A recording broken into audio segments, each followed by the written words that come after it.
Halo semuanya, ada sebuah pergeseran ekonomi yang luar biasa besar sedang terjadi di Asia Tenggara. Dan hari ini kita akan bedah tuntas sebuah cerita tentang investasi raksasa yang lagi mengalir deras ke Indonesia. Coba lihat angka ini, 66 triliun rupiah. Biarin angkanya meresap dulu. Angka ini, kalau didolarkan, itu setara lebih dari 4 miliar dolar Amerika loh. Dan uang sebanyak ini lagi banjir masuk ke Indonesia dari sumber yang mungkin nggak Anda duga. Nah, ini dia pertanyaan utamanya. Kenapa sih kok bisa-bisanya ada 27 perusahaan besar pindah dari Cina dan Vietnam, terus milihnya Indonesia? Ini kayak teka-teki ekonomi yang bakal kita pecahin bareng-bareng sekarang. Oke, ini dia peta jalan kita. Pertama, kita bakal lihat soal banjir investasinya. Kedua, kita bedah soal keunggulan tarif. Ketiga, dampaknya ke ekonomi lokal. Keempat, nah ini, rintangan internal yang ada di Indonesia. Dan terakhir, kita akan bertanya, apakah ini peluang yang berisiko? Oke, kita masuk ke bagian pertama. Kita mulai dari fakta utamanya dulu ya. Ada perpindahan manufaktur besar-besaran yang masuk ke Indonesia. Jadi, yang perlu dicatat, ini bukan kejadian acak ya. Ini adalah sebuah gerakan yang terkoordinasi. Ada hampir 3 lusin perusahaan dari Cina dan Vietnam, semuanya pindah ke satu tujuan spesifik di Indonesia, yaitu Jawa Tengah. Dan mereka semua ada di sektor yang padat karya. Nah, sekarang pertanyaannya, kenapa mereka pindah? Buat ngerti alasannya, kita perlu lihat gambaran yang lebih besar, yaitu lanskap perdagangan global, khususnya soal tarif impor yang dikenakan oleh Amerika Serikat. Gampangnya gini deh, tarif itu semacam pajak masuk. Jadi makin tinggi tarifnya, ya makin mahal harga barang dari suatu negara pas dijual di Amerika. Ini kunci buat memahami seluruh cerita ini.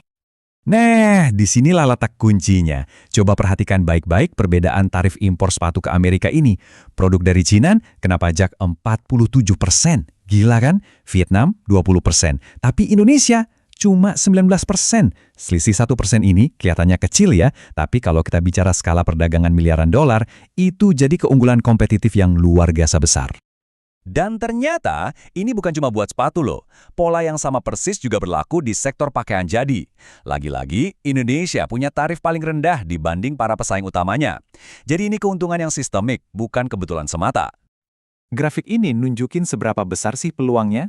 Coba lihat aja pasar ekspor sepatu ke Amerika. Cina dan Vietnam itu mendominasi dengan nilai ratusan triliun rupiah.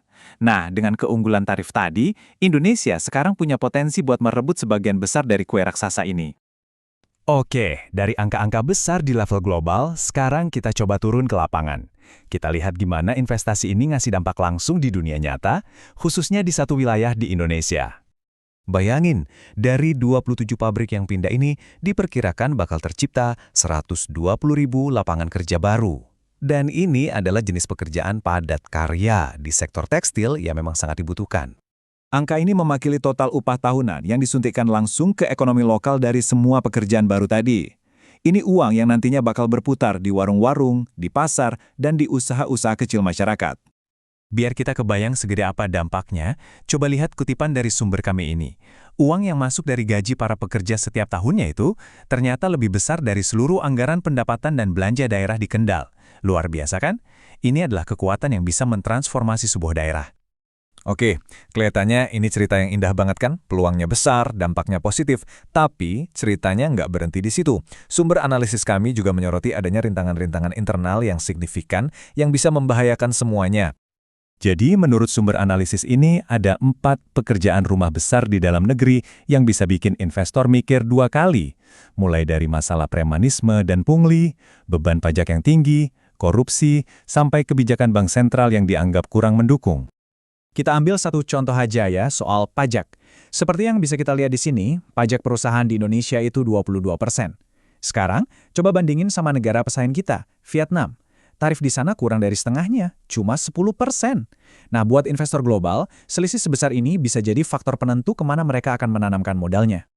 Nah, rintangan terakhir yang disorot oleh sumber ini adalah soal kebijakan moneter.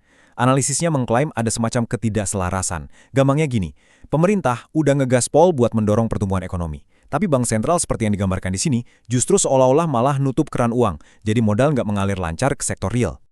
Jadi, apa kesimpulan dari semua ini? Mari kita rangkum pertaruhan utamanya di sini. Inilah inti dari semuanya.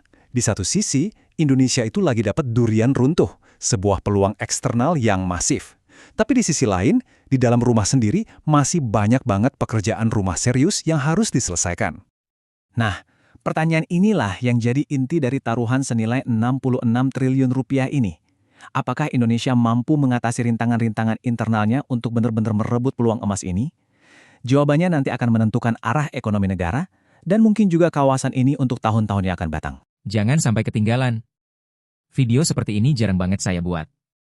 Kalau konten ini bermanfaat, tolong banget like, komen, dan subscribe sekarang juga sebelum algoritma YouTube menyembunyikan channel ini dari beranda kamu.